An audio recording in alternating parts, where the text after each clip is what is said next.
Welcome to Rob Schmitt tonight. Off the top, former President Trump arraigned in D.C. federal court today. You can see him right there in the live picture of the motorcade heading back to Bedminster from the airport in New Jersey after another day in court. The latest attempt by the establishment media to crush him and keep our government a bastion for D.C. elites, lobbyists, and pretty much everybody except you. As we continue to watch the motorcade, I think they've just pulled into the club, perhaps.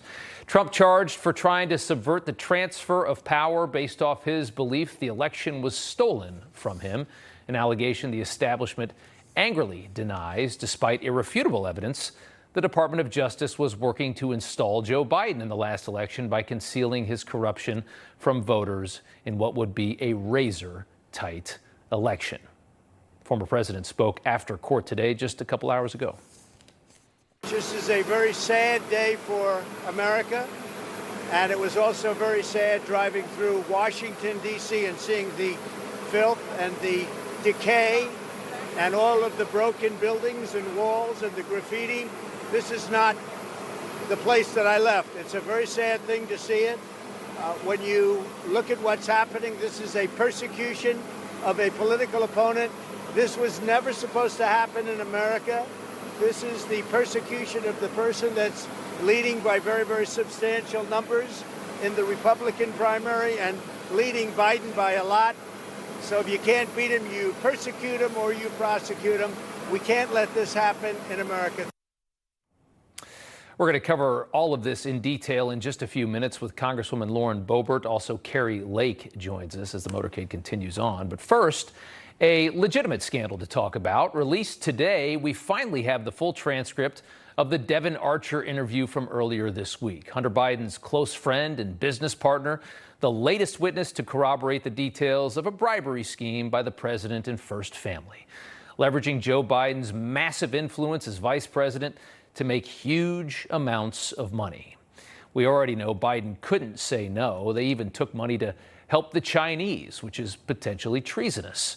Devin Archer was involved in the Burisma dealings on the opposite side of the world in Ukraine. He and Hunter both were paid $1 million a year to help the corrupt energy company expand and avoid trouble from Ukraine's top prosecutor, a guy named Viktor Shokin. Now, $1 million a year to Hunter and to Devin Archer, that was just the base pay. Burisma paid Joe and Hunter $5 million each, according to an FBI 1023 report and a trusted government informant who spoke to the founder of Burisma Holdings. For the past 3 days, we've heard nothing but nonsense about what exactly the Bidens did for all of that money being pumped into your minds by a media determined to defend Joe Biden. Because Biden's sycophant Dan Goldman, the congressman, rushed out of that hearing on Monday, the testimony, and lied to the press during a lunch break while Devin Archer was being interviewed earlier this week. Goldman claiming Devin Archer said that Burisma did not want Ukraine's prosecutor Viktor Shokin fired. Here's how he put it. Burisma believed that they had the prosecutor general Shokin in their pocket. They had control over him, and they were concerned that if he was removed from office, that would be very bad for Burisma. Lies. The actual transcript says exactly the opposite. Jim Jordan to Devin Archer on Monday. The request was for help from the U.S. government to deal with the pressure they were under from their prosecutor, and that entailed the freezing of assets at the London bank and other things that were going on in Ukraine. Devin Archer, correct. That's Archer telling the committee that Burisma's head honchos told Hunter and Devin to call D.C. and get Shokin off their back. Again to the transcript. After dinner at the Four Seasons, did Mykola Zlochevsky and Vadim ask Hunter Biden to make any phone calls? Devin, yes, though I was not party to that phone call. What was the request? From Devin Archer. The request was, I think they were getting pressure and they requested Hunter to, help them with some of that pressure. What pressure? Government pressure on their, government pressure from Ukrainian government investigations into Mykola, etc. What did Hunter do after he was given that request to call Washington, D.C.? Devin Archer says, listen, I did not hear this phone call, but he called his dad. 5 days later, December 9, 2015, the Vice President of the United States goes to Ukraine. 4 months after that visit, Viktor Shokin is fired by Ukraine's president. Joe Biden would later brag about using $1 billion of our money as leverage to get that firing. And I had gotten a commitment from Poroshenko and from Yatsenyuk that they would take action against the state prosecutor, and they didn't. I'm leaving in 6 hours. If the prosecutor's not fired, you're not getting the money. Oh, son of a got fired. Of all the bad people in the world, of all the issues the Vice President of the United States deals with, of all the corruption in this crazy world, for some reason, a prosecutor in Ukraine was Joe Biden's top priority. Maybe because getting that prosecutor fired was worth $10 million.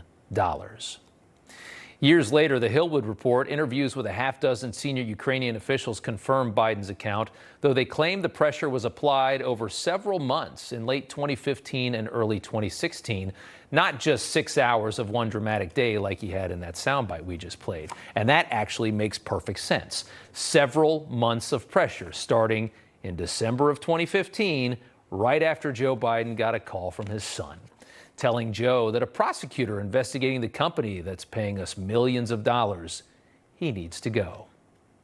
Joe Biden, as vice president, had a side gig making a fortune, leveraging our tax dollars over the head of the president of Ukraine and making millions for himself and his family.